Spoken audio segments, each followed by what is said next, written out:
오늘 하나님 전하신 말씀 보도록 합니다. 베드로전서 1장 1절에서 2절 2절 말씀입니다. 베드로전서 1장 1, 2절 제가 된 성경 376쪽에 기록되어 있습니다. 376페이지.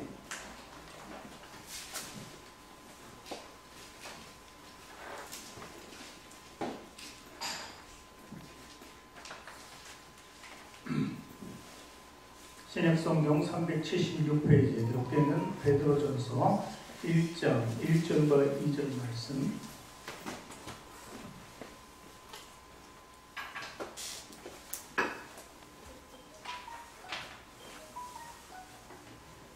아직 못 찾으신 분들은 앞에 화면을 보고 같이 읽어주시면 좋겠습니다. 우리 함께 읽도록 합니다. 예수 그리스도의 사도 베드로는 본도, 갈라디아, 갑바도기아, 아시아와 비두니아에 흩어진 나그네 곧 하나님 아버지의 미리 아심을 따라 성령의 거룩하게 하심으로 순종하고 예수 그리스도의 핏부림을 얻기 위하여 택하심을 받은 자들에게 편지하노니 은혜와 평강이 너희에게 더욱 많을지어다. 아멘. 두 손을 가슴에 얹고 저를 따라 고백하시기 바랍니다. 하나님께서는 나를 사랑하십니다. 하나님께서는 나를 사랑하십니다. 하나님께서는 나를 존귀하게 여기십니다. 하나님께서는 나를 존귀하게 여기십니다. 하나님께서는 나를 축복하십니다. 하나님께서는 나를 축복하십니다. 하나님께서는 내 문제를 해결해 주십니다. 하나님께서는 내 문제를 해결해 주십니다. 믿음의 고백이 되시길 기도합니다. 아멘. 우리 앞뒤 전후 계신 분들하고 인사합니다. 당신을 사랑하고 축복합니다. 하나님 사랑하고 축복합니다. 사랑하고 축복합니다. 사랑하고 축복해요. 사랑하고 축복합니다.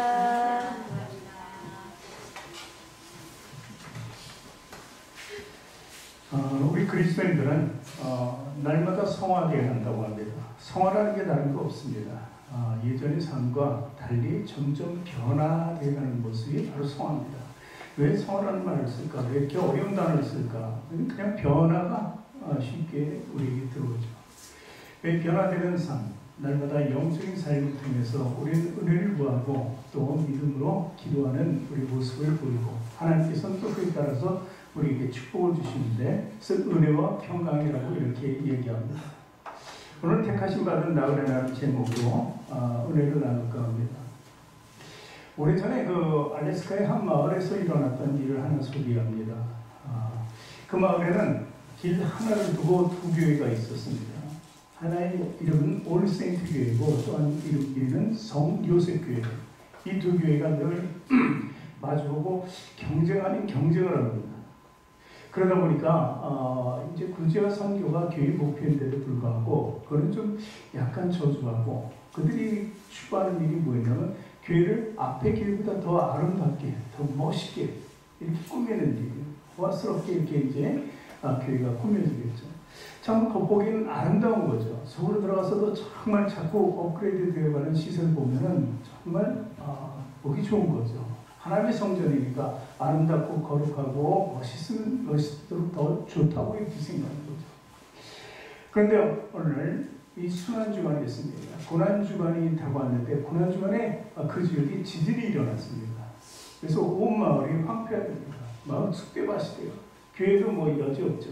두 교회도 역시 황폐하게 무너지게 버리고 말았습니다. 완전히 무너진 것은 아니죠.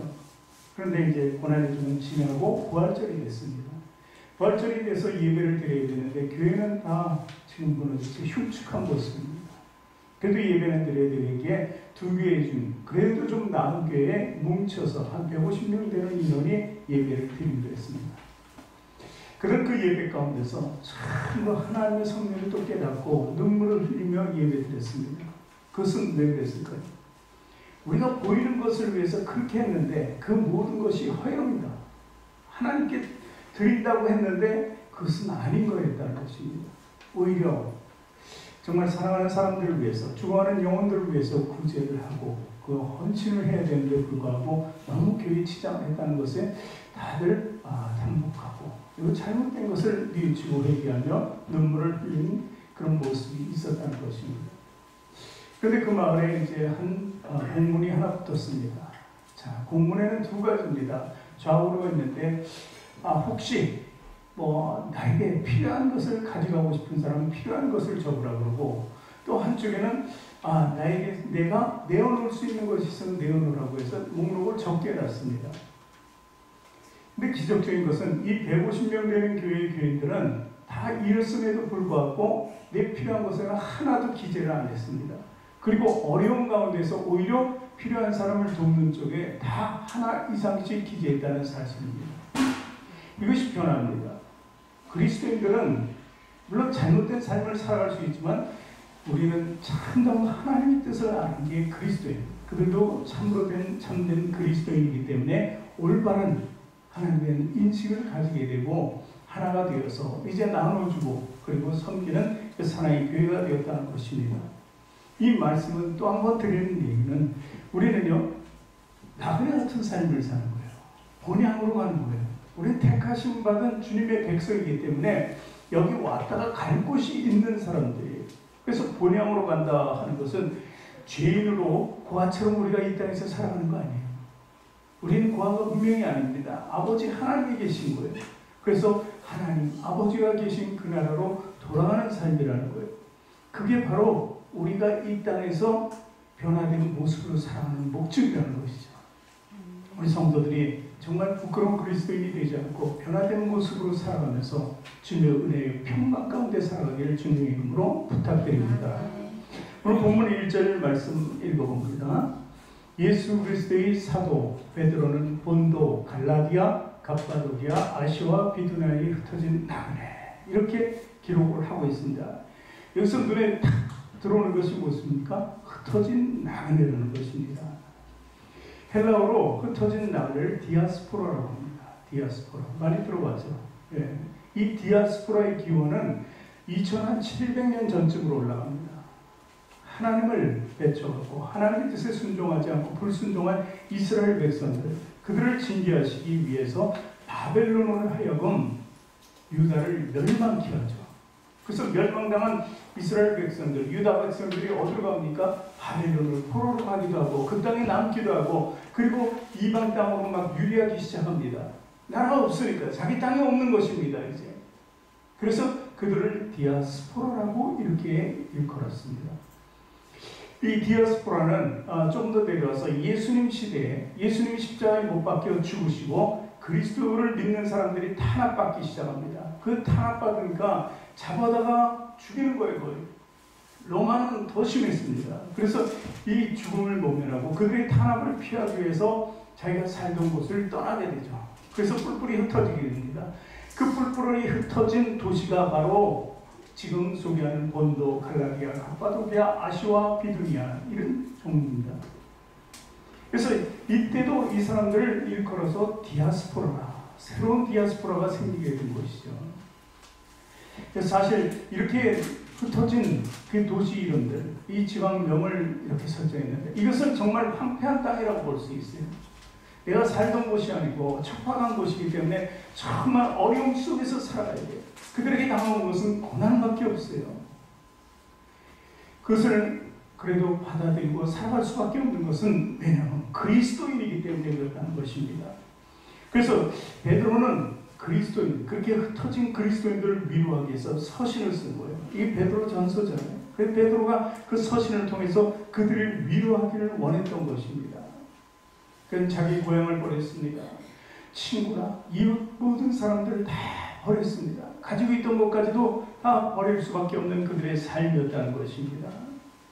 그래서 베드로는 어쩌면 이 편지를 통해서 그렇게 고난을 받는 것은 그리스도의 길이다. 그리스도의 길이 아니고요. 참다운 성도의 삶이다. 오히려 그렇게 고난받고 사는 것이 내가 그리스도인이라는 증거를 보여주는 것이라고 이렇게까지 베드로는 얘기하는 것입니다.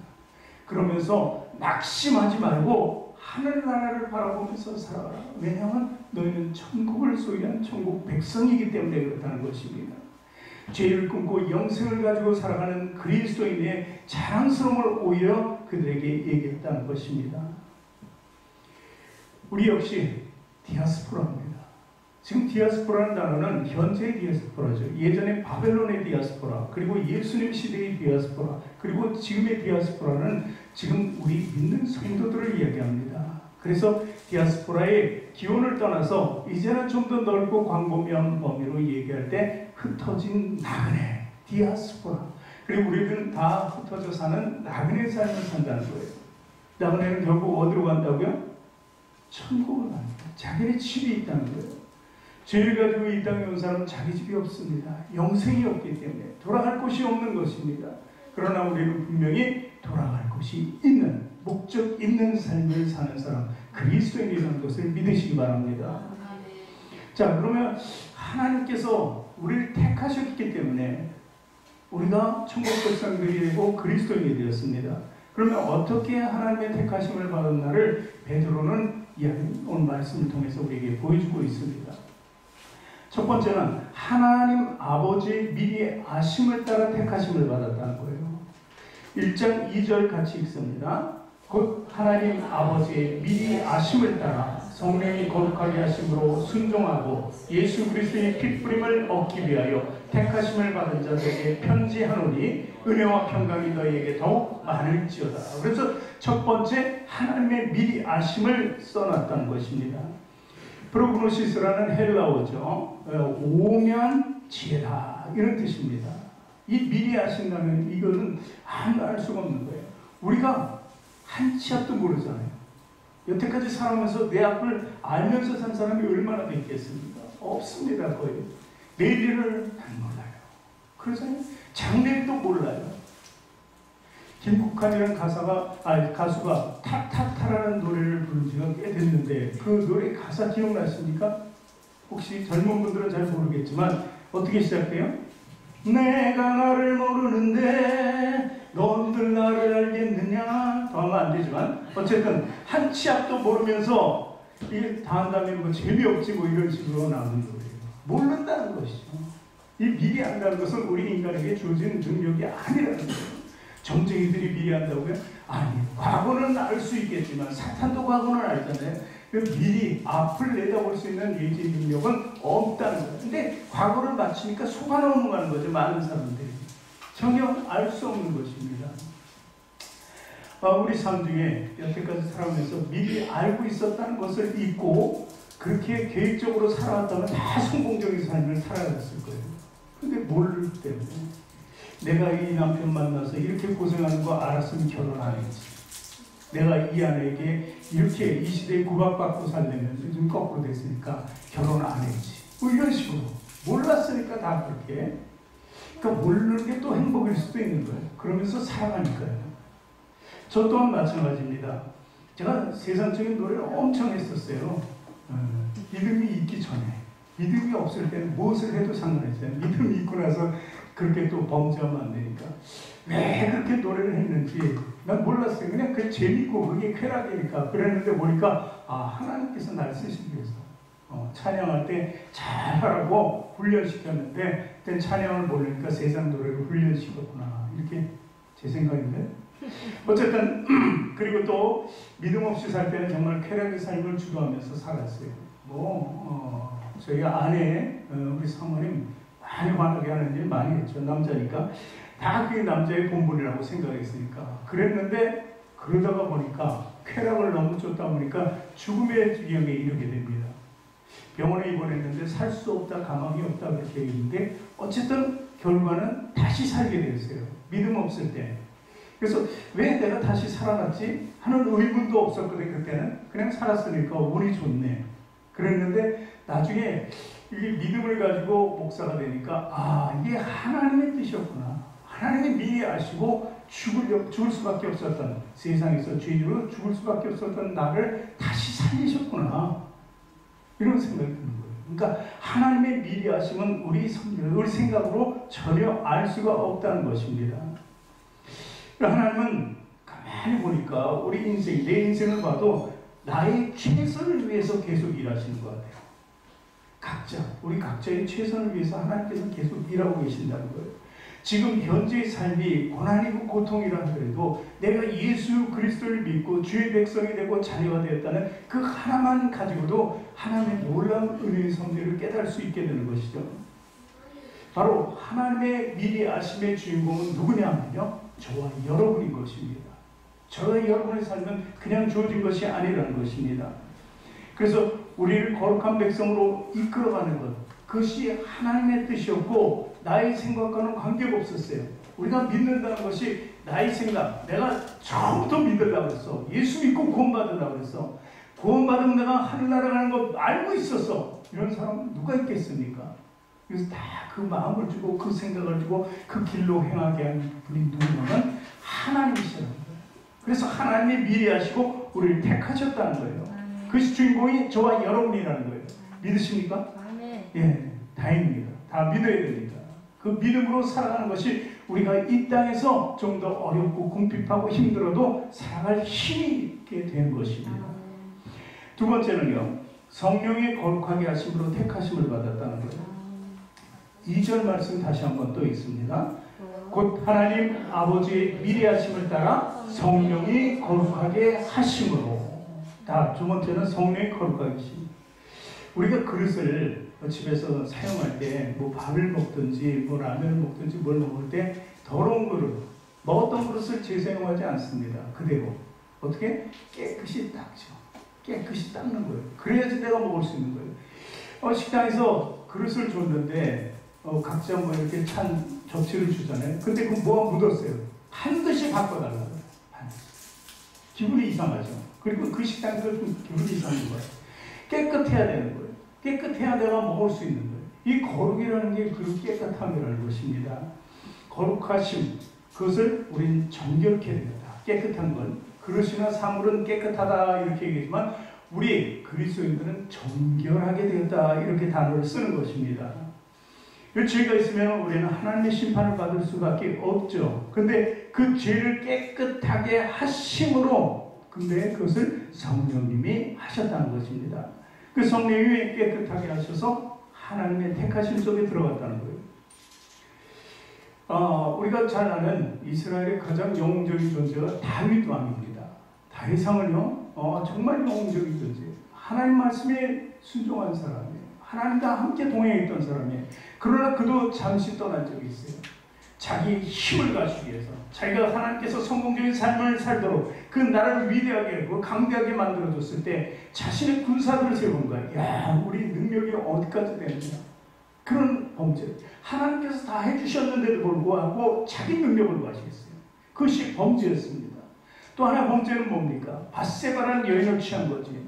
전방에서 지금 치열하게 전투 속에 있는 그 한 군인의 아내를 범했어요. 그리고 그것을 숨기기 위해서 그 전방에 있는 군 죽여버리잖아요.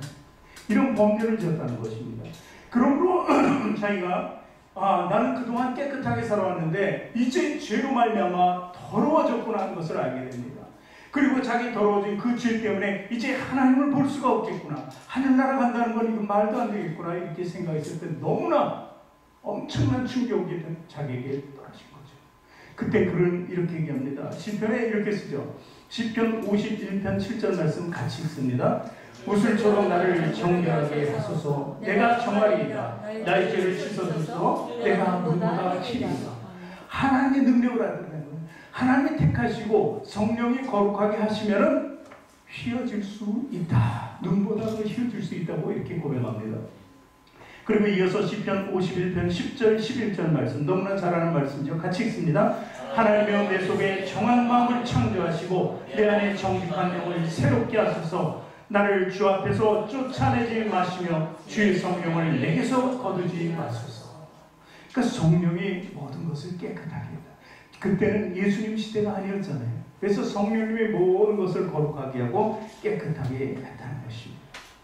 죄에서 거룩함을 옮겨진 것 얼마나 놀라운 것입니까? 우리도 마찬가지입니다. 성령의 인도하심이 늘 있어야 돼요. 그래서 자칫 더러워질 수 있는 우리의 육신, 우리의 영을 깨끗이 해줄 수 있는 것은 성령님밖에 없다는 것을 반드시 알아야 된다는 것입니다. 세 번째는 예수 그리스도의 핏뿌림으로 택함 받았다. 사실 이게 어떻게 보면 핏뿌림이 먼저고 그 다음에 성령일 것 같잖아요. 근데 구약서부터 신약을 보면은 제가 좀 전에 얘기했지만 성령이었어요. 다윗에게. 그죠? 그때는 예수님이 안 계셨다고 그랬잖아요. 그래서 이 순서가 옳다고 보는 것입니다. 그래서 2절 말씀 또 같이 읽습니다. 곧 하나님 아버지의 미리 아심을 따라 첫 번째 성령이 거룩하게 하심으로 두 번째 순종하고 세 번째 예수 그리스도의 피 뿌림을 위하여. 제가 지난주 토요일 날이죠. 16일 날은 어느 목사님이 첫 손주를 봤어요. 첫 손주를 봤는데 아주 그냥 사람 거기 빠져가지고 손주의 사람 며칠 된 것까지 계산을 하더라고요. 그 중간에도 사진, 동영상 우리만 보면 옆에서 우리 얘기하고 있는데 뭐 이렇게 보고 있어요. 핸드폰을 뭘 보나 그랬더니 자기 손주 그 동영상 찍어놓은 걸 보는 거예요. 얘가 머리를 들었네, 기어다니네, 뭘 잡고 일어서네. 아니 만날 때마다 그러더라고요.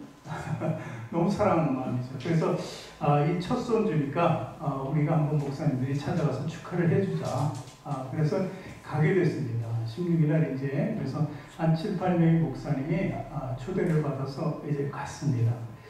다녀가서 뭐 잘 먹고 거기서 얘기들도 나누고 이렇게 왔는데 금요일 날입니다. 지난 금요일 날 핸드폰으로 요새 전화 문자 많이 오죠. 계속해서 오죠. 가만히 있으면 삐 하고 막 그러더라고요. 그 또 우리 같이 목사님들하고 있으면 같이 동시에 울려요. 또 삐 하고 그 여기저기. 그런데 금요일 날 문자를 하나 봤는데 저하고 좀 연관이 있어요. 제가 문자를 읽어드리겠습니다. 내용을 그대로 읽어드릴게요. 경기도청 부천시 소재 투나빌딩 라운파티 하우스의 아래 일자 돌잔치 방문자께서는 증상이 없어도 인근 보건소에 방문해 무료 진단 검사를 받으시기 바랍니다. 이렇게 왔어요. 뭐? 투나빌딩 라운파티 하우스 돌잔치? 제가 거기 갔다 왔거든요. 그래서 이게 또 웬 일인가 하고 그 다음 주 읽어봤습니다. 그러면서 방문일시, 대상자죠. 대상자가 9일 토요일, 그 다음에 10일 일요일, 17일 일요일 이렇게 돼 있어요. 제가 며칠 날 갔다고요? 16일. 토요일, 일요일밖에 안 하잖아요. 보통 돌잔치는 9일, 10일 그 전주는 토요일, 주일 다 해당돼요. 근데 그 다음 주는 토요일 빼고 17일 주일만 됐더라고요. 그래서 깜짝 놀랐어요. 그 마음이 놓이는 거예요. 만약에 그때 있었다면 저는 보건소에 가야 되고 보건소에서 아마 이렇게 얘기했을 거예요. 자가 격리하시고 결과 나올 때까지. 그러면 제가 오늘 설 수도 없고 우리 부목사님이 여기서 서서 또 말씀을 전할 텐데 다 그러면 좀 이상해지잖아요. 근데 문제는 뭐냐면 거기 갔던 분들이 목사님 8명이 있어요. 그 8교회가 다 해당되는 거고 그리고 또 그분 그 초청 잔치의 주인공인 목사님네 교인들이 거기 다 왔거든요. 주로 전부 교회예요. 옆방에 보니까 술도 있고 뭐 그래요. 근데 그 방에는 하나도 없어요. 음료수밖에 없는. 그러니까 전부 교인들만 모인 거죠.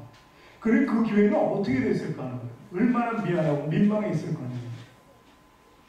자, 이게 웬일일까요? 바로 예수 그리스도의 피뿌림에 있습니다. 지나가게 하시는 거죠. 뭐 모르겠습니다. 다음 주 9일, 10일하고 17일 날 계셨던 분들한테는 죄송한 말이지만 그냥 내 생각이에요. 내 생각에는 야, 이거 그리스도의 피뿌림이 능력이다. 우리를 피해가셨구나. 이 부천적인 교회들이 지금 9개, 10개가 문제가 크게 생길 건데 하나님이 다 막아주셨구나. 어떻게 고난만 선택해서 빼주셨을까? 택시기사가 사진사 2가지 투잡을 가지고 있는데 그 사람이 돌잔치 사진 찍어주는 사람이었어요. 그래가지고 9일, 10일, 16일을 마침 그 사람이 일이 없었던 거예요. 그 돌잔치, 그 목사님 돌잔치는 사진사가 필요 없었어요. 왜냐하면 아들이 사진사였어요. 둘째 아들이. 그래서 그날 그 사람은 잡이 없었는지 몰라도 그렇게 해서 부르는 거예요. 참으로 지나고 보니까 은혜가 되더라고요. 그 생각을 하면서 이 말씀이 떠오르더라고요. 예전에 출애굽할 당시에 주님께서 그 애국 바로 왕을 통해서 10가지 재앙을 내리시잖아요. 마지막 재앙이 떠오르는 거예요. 마지막 재앙이 뭐예요? 장자는 다 죽는 거예요. 첫 소새는 다 죽는 거예요. 짐승까지, 가축까지 보면. 그런데 누구만 제외? 예수님의 피뿌림. 어린 양의 피뿌림. 몸설주와 임방의 어린 양의 피를 바른 것은 아무런 해도 안 입었다는 것입니다. 이것이 피뿌림의 택하심이에요. 예수님의 피뿌림이 있으면요, 주님께서 늘 보호해 주시고 함께 하심을 믿으시기 바랍니다.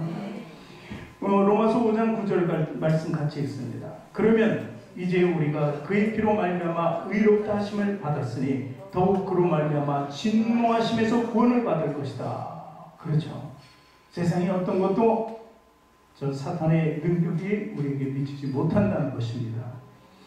하나님의 법에서는 우리가 죄인이긴 합니다. 그러나 그리스도 안에서는 우리가 의롭다 칭함을 받는 거예요. 그것이 예수 그리스도의 핏뿌림으로 택하심 받은 자의 능력이라는 것을 믿으시기 바랍니다.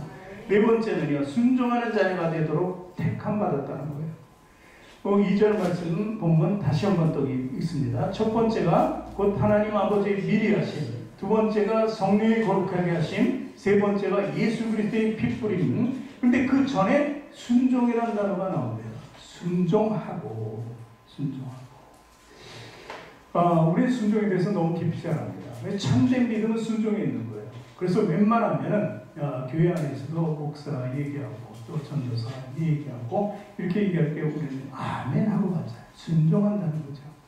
이것이 바로 그리스도를 통해서 이루어진 수직관계의 삶입니다. 그래서 순종은 수직관계에서 내가 낮고 겸손한 자세로 그 말의 뜻을 그리고 말씀을 따라 다 하겠다는 그 표현인 것입니다. 히브리서 5장 8절 9절에 보면 예수 그리스도의 순종이 나타나죠. 또 같이 있습니다. 그가 아들이시면서도 받으신 고난으로 순종함을 배웠다. 온전하게 되었은즉 자기를 순종하는 모든 자에게 영원한 구원의 근원이 되었다. 고난으로 순종을 받았다는 거예요. 십자가가 어떤 길이에요? 고난의 길이죠. 그런데 그것을 순종의 길이라고 얘기합니다. 하나님 아버지께서 예수 그리스도를 통해서 순종을 받으시기를 원했다는 거예요. 잠깐 예수님의 뜻이 좀 비켜가게 해달라고 했지만 그 뜻도 하나님께서는 받으시지 않고 순종함만 요구했던 거예요. 그 순종이 십자가의 죽으심이었다는 것입니다. 그런데 온전하게 됐다는 건 뭐예요? 예수님께서 부활하셨다는 것입니다. 부활하신 이유는 뭐예요? 모든 순종하는 자에게, 하나님께서 택한 자들에게 영원한 구원의 근원이 되게 했다는 거예요. 그 저와 여러분을 위해서 예수님은 순종으로 십자가에 못 박혔다는 것을 얘기하는 것입니다. 그리스도인이 된다는 것은 간단합니다. 불순종에서 순종하는 삶으로 바뀌는 거예요. 하나님 말씀에 따라서. 첫 번째 아담은 불순종했잖아요. 불순종해서 모든 사람이 죄인이 되어버렸어요. 그런데 두 번째 아담이 누구예요? 몰라요? 두 번째 아담이 예수 그리스도잖아요. 예수 그리스도가 이 땅에 오셔서 그 모든 죄를 돌려놓으셨잖아요. 바로 이것이 순종이에요. 불순종을 순종으로 바꾼 것이 바로 예수 그리스도입니다. 그래서 우리는 그 순종을 통해서 살인 구원을 얻게 됐다는 것입니다. 죄인에서 의로, 사망에서 영생으로 옮겨졌다는 것을 믿으시기 바랍니다. 다섯 번째 마지막입니다. 은혜와 평강을 받도록 택함 받았다는 것입니다. 또 2절 말씀 읽습니다. 끝까지 읽죠. 이번엔 곧 하나님 아버지의 미리 아심을 따라 성령이 거룩하게 하심으로 순종하고 예수 그리스도의 핏뿌림을 얻기 위하여 택하심을 받은 자들에게 편지하노니 은혜와 평강이 너희에게 더욱 많으시다. 참 마지막에는 은혜와 평강이에요. 이 고난 중에 있는 성도들에게 은혜와 평강을 선물로 주시는 것입니다. 베드로는요, 결국 환난과 시험이 있지만 너희들 속에 은혜와 평강을 심어주시고 그 능력으로 천국까지 인도하실 것을 얘기하는 것입니다. 고난의 성도를 그렇게 위로하는 거예요. 은혜와 평강이라는 단어가 얼마나 그들에겐 저절히 요구되는 단어겠어요. 그렇게 살지 못하는 것이 너무 힘든데 이런 위로의 말을 통해서 나는 그래도 하나님의 은혜가 있고 그 은혜는 구원이었고 평강은 하나님께서 구원을 통해서 내게 주시는 마음이구나. 이런 것을 깨닫게 되면서 힘을 얻어서 각 도처에 있는 디아스포라인 그들에게 힘을 주시는 것입니다. 그리고 그리스도의 명맥을 계속해서 유지해 나갈 수 있도록 했다는 것입니다. 은혜와 평강은요, 세상 사람들에게 없습니다. 세상 사람들에게는 없죠. 우리 구원받은 자들에게만 은혜가 있는 거예요. 그래서 에베소서 2장 8절 말씀 보니까 너희는 그 은혜에 의하여 믿음으로 말미암아 구원을 받았으니 이것은 너에게 난 것이 아니요 하나님의 선물이라는 거예요. 인간이 창조할 수 있는 것이 아니라는 거예요. 은혜라는 것은. 사도 바울을 얘기합니다. 사도 바울은 하나님 아들 예수 그리스도의 부활을 믿고 그 음성을 들었으니까요. 그리고 나서 그는 철저하게 변화된 사람으로 살아갑니다. 그래서 자기를 겸손하게 낮추죠. 전에는요, 자기가 어떤 사람, 율법주의자였단 말이에요. 그렇죠? 학문을 치면은 가만히 학문을 치고 무엇이든지 최고의 권위를 가진 사람이었어요. 로마의 시민권을 포함해서 그 당시에 최고의 권위를 가질 수 있는 유대인 중에 한 사람이었어요. 그런데 자기를 나중에 뭐라 그래요? 지극히 작은 자 중에 더 작은 자라고 이렇게 얘기합니다. 그리고 또 이렇게 마지막에 말년에 가서는 뭐라고 얘기하면 나는 죄인 중에 괴수라고 이렇게 얘기합니다. 이 사도 바울이 이렇게 얘기할 수 있는 건 왜 그래요? 은혜를 받아요. 은혜가 없었을 때는 교만했었어요. 자기밖에 몰랐어요. 자기 세상이었어요. 은혜를 받고 나니까 예수 그리스도를 통해서 구원받았다는 그 한 가지가 모든 것을 배설물로 여기고 죄인 중에 죄인이라. 그리고 나는 본질상 진노의 자녀라고까지 고백합니다. 모든 사람이 다 그렇지만 그것을 항상 얘기할 수 있는 사도 바울. 그 바울이 그렇게 할 수 있었던 원동력은 하나님의 은혜를 입었기 때문에 그래요. 하나님의 은혜를 입으면 우리는 어떻게 돼요? 점점 더 낮은 자가 됩니다. 나의 죄를 돌아볼 수 있는 사람이 되어야 돼요. 그리고 무엇보다도 믿음으로 구원받았다는 그 확신 속에 살아야 되는 것입니다. 그리고 그는 하나님의 은혜로 자기가 그렇게 사는 것이 내 마음에는 가장 평강이 되었다는 것을 얘기합니다. 그래서 그는 그리스도 안에서만 평강을 가질 수 있다고 얘기해요. 그래서 자기가 가진 평강은 이 세상이 줄 수 없는 것이다. 자기가 가진 평강은 무엇과도 바꿀 수 없는 것이다. 자기가 가진 평강은 그 누구도 빼앗을 수 없다. 이렇게 얘기합니다. 이것이 사도 바울의 고백입니다. 사도 바울이 빌립보에서 감옥에 갇히잖아요. 그 옥중에 있으면서도 그는 바깥에 있는 그리스도인들을 향해서 이렇게 얘기하죠. 빌립보서 4장 6절 7절 말씀입니다. 이게 옥중에서 얘기한 거예요. 자기 고난 중에 얘기한 거예요. 편한 상태에서 내가 지나고 보니까 이런 내가 아니라 옥중에서 고난과 고통을 통해서 또 한 가지 겪은 것이 있는데 이것이 나의 마음이고 나의 뜻이고 그리고 나의 생각이다. 이렇게 살아야 된다. 하나님이 이런 분이시다. 예수님이 이런 분이라고 고백한 것이 바로 빌립보서 4장 6절 7절 말씀이에요. 옥중에서 같이 읽습니다. 늘 읽었잖아요. 제가 이 말씀 가장 많이 읽어요. 시작. 아무것도 염려하지 말고 오직 모든 일에 기도와 간구로 너희 구할 것을 감사함으로 하나님께 아뢰라. 그리하면 모든 지각에 뛰어난 하나님의 평강이 그리스도 예수 안에서 너희 마음과 생각을 지키시리라. 하나님의 평강이 자기 처지가 지금 옥중에 있는데도 불구하고 감옥 중에 있으면서도 불구하고 평강이라는 거예요. 평강. 얼마나 위대한 사도의 고백입니까? 바로 우리는 그 은혜와 평강을 소유하고 있는 사람이에요. 자랑스러운 하나님의 자녀라는 것입니다. 로마서 14장 17절 말씀 마지막으로 있습니다. 하나님의 나라는 먹는 것과 마시는 것이 아니요 오직 성령 안의 의와 평강과 신앙이다. 보세요. 하나님의 나라는 먹는 것과 마시는 것이 아니에요. 이것은 먹는 것과 마시는 것은 누가 구하는 거예요? 세상 사람들이 구하는 거예요. 우리가 세상을 쫓는 이유는 먹는 것과 마시는 것 이것 때문에 그러는 거예요. 이게 간절해. 이게 정말 나에게 더 궁핍하게 만드는 것이 바로 이것이기 때문에 이것만 채워지면 하면서 쫓아가는 것이 어떻게 세상의 줄이라는 거예요. 그러니 그것이 아니다. 그리스도인들에게는 오직 성령 안에 의와 평강과 희락이다.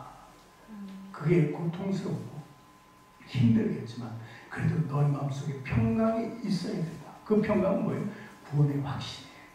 그리고 나가야 되는 삶을 우리는 언젠가 정산하고 하늘나라에 올라가서 세임을 하게 되는 그날이 올 거예요. 누구든지 세임을 한다는 것이었습니다. 그리스도인의 세임은 뭐예요? 지옥과 천국을 가져간 이렇게 왔다 갔다 하는 것이 아니라 그걸 구분하고 구별하는 것이.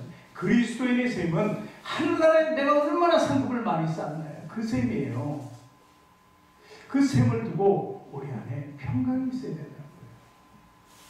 그것이 희락이라는 것은 세상은 쾌락이지만 우리 안에 평강이 주는 것은 쾌락이 아니고 희락이라 이렇게 말씀하시는 것입니다. 오늘도 세상의 것을 바라보지 말고 내 처해진 그 상황만 보지 말고 하나님의 놀라운 은혜와 섭리에 따라 사시는 저와 여러분이 되기를 원합니다. 그리스도의 핏부림으로 성령의 거룩하심으로 하나님의 미리하심으로 우리 선택된 자들입니다. 얼마나 위대한 삶을, 얼마나 가치 있는 삶을 사는지 모릅니다. 그것이 바로 우리의 본분이고 우리의 본질임을 믿으시기를 주님의 이름으로 축원합니다.